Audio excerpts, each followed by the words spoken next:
Putri yang Kubuang. Novel, Nyala Mentari. Penulis, Mande Hanifah. Episode 7. Aku mendengar suara-suara. Mereka memanggil kami. Namun mataku masih belum berada pada kemampuan normalnya. Aku berhenti sebentar, mencoba mencari tempat yang sedikit teduh dan menghindari cahaya keemasan dari sinar mentari. Aku berjongkok di antara dedaunan rimbun pohon yang tidak kukenali. Aku menghitung cepat, berharap mataku kembali membaik. Pak Edi sepertinya sudah berkumpul dengan perempuan dan lelaki yang kulihat tadi. 1 menit, 5 menit, 10 menit berlalu. Aku akhirnya bisa meraih penglihatanku dengan jelas kembali. Aku tersenyum dan berterima kasih pada Tuhan. Satu lagi kemudahan aku dapatkan. Aku memilih berjalan di antara daun-daun pisang. Pelepahnya sedikit membantu menaungi tubuhku dari sengatan matahari. Mereka bertiga terlihat masih bercakap-capak tapi dengan posisi membelakang padaku. Aku melangkah lebih cepat dan cepat. Aku harus segera memastikan muka ibu dan bertanya beberapa hal padanya. "Mbak, sini Mbak." Suara Pak Edi terdengar lantang di antara kesunyian kebun.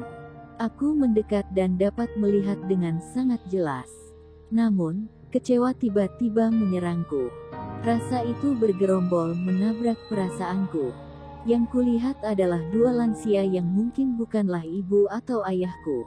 Mereka terlalu tua, lebih cocok menjadi nenek dan kakekku.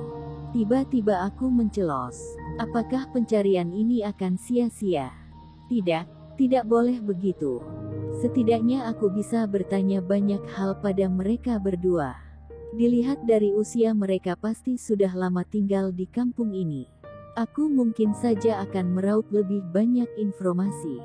Aku sudah sangat dekat dengan mereka. Hanya terbentang beberapa hasta saja di antara kami. Perempuan dan lelaki tua itu melihatku dengan tatapan menyelidik. Barangkali karena penampakanku yang aneh atau wajahku yang merah, atau rambutku yang pirang atau hal lainnya.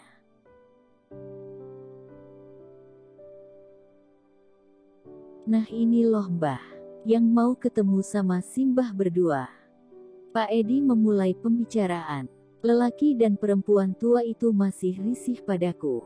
Kening mereka mengkerut. Tidak ada tatapan ramah atau senyum khas pedesaan yang dihadiahkan untukku.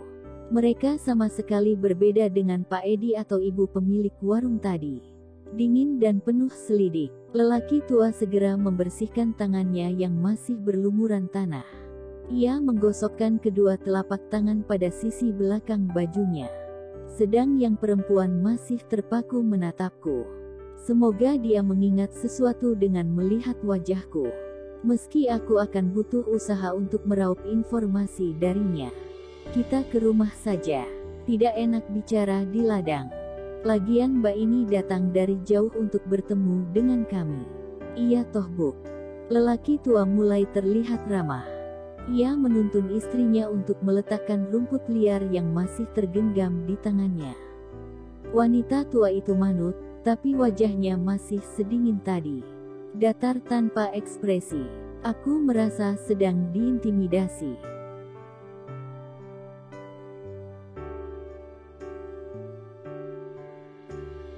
"Ayo, Mas, Mbak kita ke pondok kami saja." "Ayo Bu." Lelaki itu melangkah lebih dulu. Istrinya tepat di belakang. Selanjutnya aku dan paling akhir adalah Pak Edi. Beriringan kami menuju kembali ke rumah kayu. Matahari semakin tinggi. Panasnya meninggalkan pedih di kulitku. Asteris. Kami duduk di balai-balai bambu yang terdapat di dalam rumah. Rumah ini memang sangat sederhana. Lantainya dari semen yang masih kasar. Dindingnya adalah kayu yang sudah coklat kehitaman. Di beberapa tempat tampak lubang-lubang kecil. "Saya Mbah Aren. Ini istri saya Sumarni." Pria tua itu mengulurkan tangan. Pak Edi menyambutnya. Aku melakukan hal yang sama. Sudah ada tawa ramah yang menghiasi wajah Mbah Aren tapi Mbah Sumarni belum berubah rautnya. Masih sedingin semula.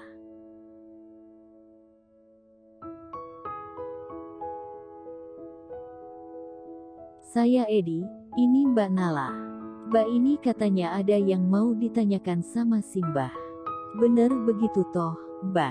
Kalau saya mah cuma mengantar saja. Rumah saya di Pelayan, aku mengangguk cepat. Saya Nala, Mbah. Datang dari Yogyakarta. Jauh ke sini ingin bertanya sesuatu yang penting pada Mbah. Semoga Mbah bisa membantu saya.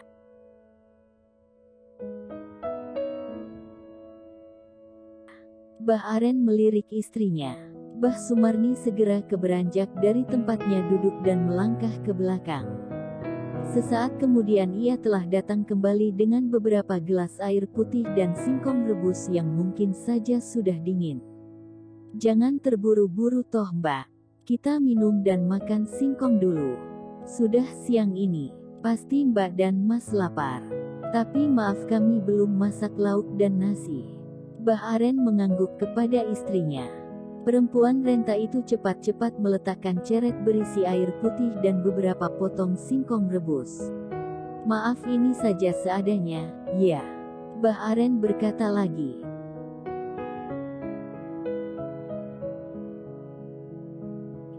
Wah, tidak apa-apa Mbah. Ini aja sudah sangat enak kok. Pak Edi semeringah sambil mencomoti sebuah singkong rebus yang sudah dingin. Dalam hati aku merasa sedikit kasihan pada Pak Edi. Dia mau mengantarku jauh-jauh demi menghidupi keluarganya tanpa hirau bahaya apa yang akan mengancamnya. Bak, makan bak, celetuk Pak Edi setelah sebuah singkong tak bersisa lagi di mulutnya.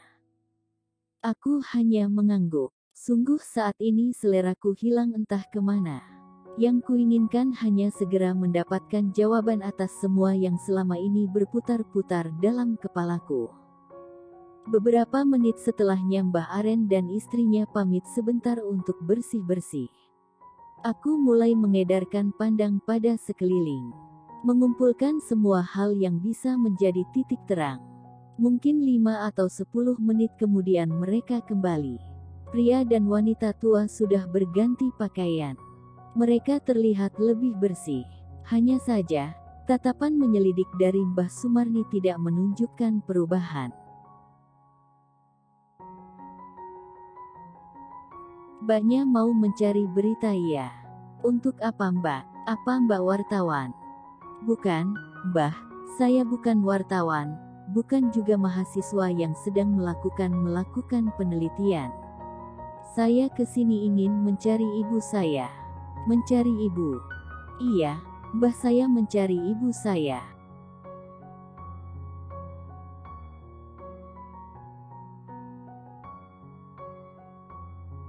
Tidak ada siapa-siapa di sini Mbak.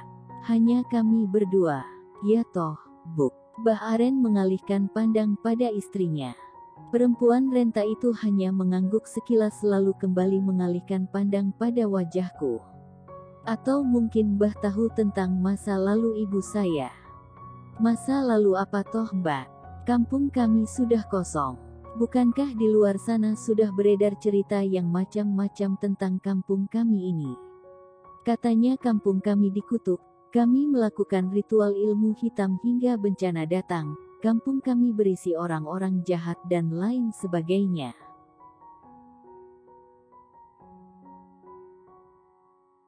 Begitu toh yang kalian dengar selama ini. Sampai dulu sangat banyak orang yang datang kemari untuk mencari tahu dengan alasan yang berbeda-beda. Iya Mbah, benar. Kampung ini membuat orang-orang bergidik ngeri.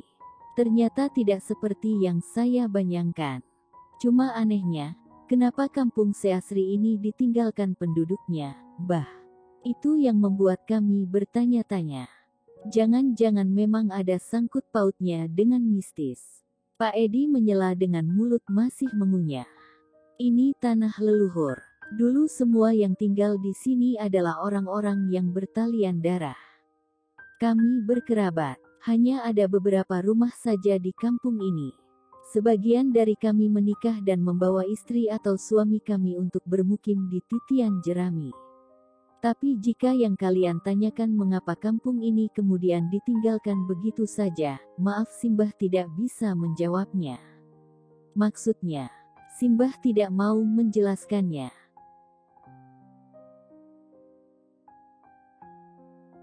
Tapi Mbah, bukan itu yang ingin saya tanyakan. Apakah Mbah punya anak? Getar suara tidak lagi dapat kukendalikan. Bisa jadi mereka berdua adalah nenek dan kakekku. Dari mereka aku berasal. Tidak Mbah, Simbah tidak punya anak. Kami tidak diberi titipan itu oleh Yang Maha Berkuasa. Kalau begitu, apakah Mbah kenal dengan seseorang yang bernama Paula? Mungkin dia pernah tinggal di kampung ini. Atau dia berasal dari sini. Atau apapun yang Mbah ingat tentang nama itu. Mataku berkaca-kaca. Aku tidak lagi dapat menguasai rasa penasaran. Sabarku tidak bisa diatur-atur, dia sudah sampai pada titik tertingginya. Dorongan demi dorongan kurasakan bersesakan dalam dada. Mereka ingin dipuaskan dengan jawaban-jawaban. Maka dari itu aku memburunya. Paula, Mbah.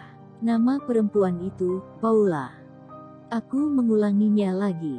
Raut Mbah Aren sedikit berubah, tapi aku tahu dia sedang mencoba mengelabui hingga tampak seolah tidak mengetahui apa-apa. Sedang Mbah Sumarni melotot, pandangannya masih jatuh pada wajahku. Sejak tadi aku tidak melihatnya mengalihkan tatapan. Kurasa ada sesuatu yang salah dengan Mbah Sumarni. Tapi hal itu tidak jauh lebih penting daripada jawaban yang kutunggu. Tidak, Mbak. Simbah tidak pernah mendengar nama itu. Ya kan, Buk? Lagi, Mbah Aren selalu bertanya kepada Mbah Sumarni ketika memberi jawaban. Seolah dia mencoba meyakinkan bahwa mereka berdua memang tidak tahu apa-apa. Bah, saya mohon coba diingat-ingat. Perempuan itu bernama Paula. Mungkin sekitar 23 tahun yang lalu dia pernah menjadi bagian dari kampung ini. Paula Mbah. Sekuat tenaga aku mencoba menahan getar yang menjalari tubuh. Aku beringsut untuk berada sangat dekat dengan Mbah Aren. Sementara Mbah Sumarni masih di posisi semula. Pandangannya masih memindai wajahku. Aku tidak hirau lagi tentang Pak Edi. Aku lupa bahwa ada orang lain di ruangan ini. Yang aku tahu aku harus segera mendapatkan jawaban. Ibu mungkin akan menjadi bagian terpenting di hidupku selanjutnya. Setelah kakek pergi dan aku tidak tahu apakah dia akan kembali. Juga bunda dan papi. Semudah itu mereka melupakanku. Ataukah bunda sengaja agar aku dipertemukan dengan ibu melalui usahaku sendiri? Maaf Simbah lupa, Mbak. Tidak tahu. Rasanya Simbah tidak pernah mendengar nama sebagus itu. Ya, kan Bu? Aku seperti kehilangan kesabaran. Apakah ini benar atau mereka menyembunyikan sesuatu? Aku melucuti syal, melepaskan karet penguncir rambut, menyingsingkan lengan baju hingga sebatas siku. Sembari berharap wajahku tidak lagi semerah tadi. Hingga mereka mungkin akan mempunyai gambaran tentang ibuku. Simbah lihat saya. Apakah saya berbeda, Mbah? Lihat rambut dan bulu mata saya. Alis saya juga. Apakah Mbah tidak mengingat sesuatu? Mbah tolong saya Mbah. Tolong katakan sesuatu. Aku memegangi tangan Mbah Aren berharap hatinya luluh. Aku percaya bahwa dia orang yang baik. Tidak. Simbah tidak kenal, tidak tahu, ya kan, Bu?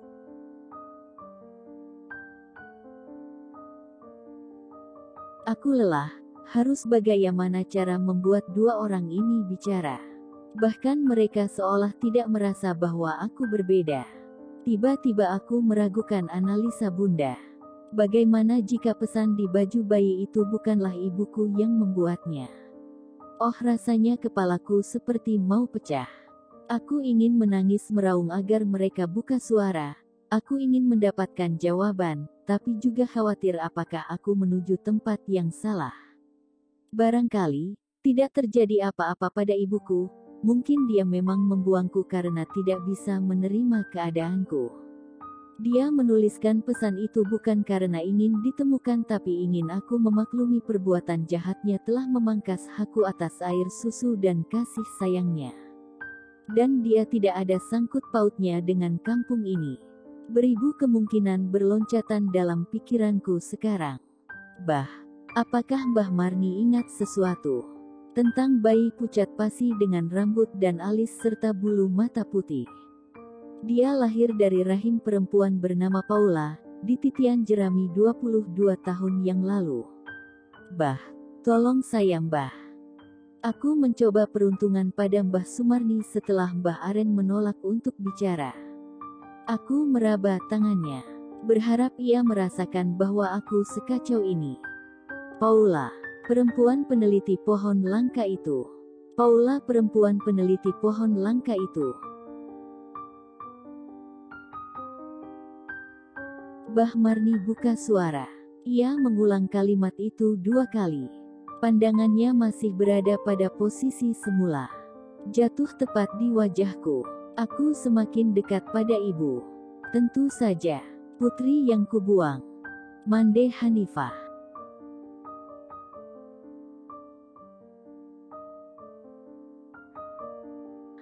Aku Nyala Mentari, terlahir dengan kondisi albino. Ketika aku berusia 22 tahun, duniaku jungkir balik karena mereka yang kuanggap keluarga tidak memiliki hubungan genetis denganku. Aku berpetualang untuk mencari ibuku. Terlalu banyak rahasia, terlalu banyak yang tersembunyi. Namun yang paling menyakitkan adalah berpisah dengan Kakai. Rindu-rindu kerap kali membentuk sarang dalam dadaku. Kamu pasti akan jatuh cinta pada kisah ini. Bersambung dulu ya, sahabat Arif Yohamar. Jangan lupa like, komen dan subscribe channel ini. Matur nuwun.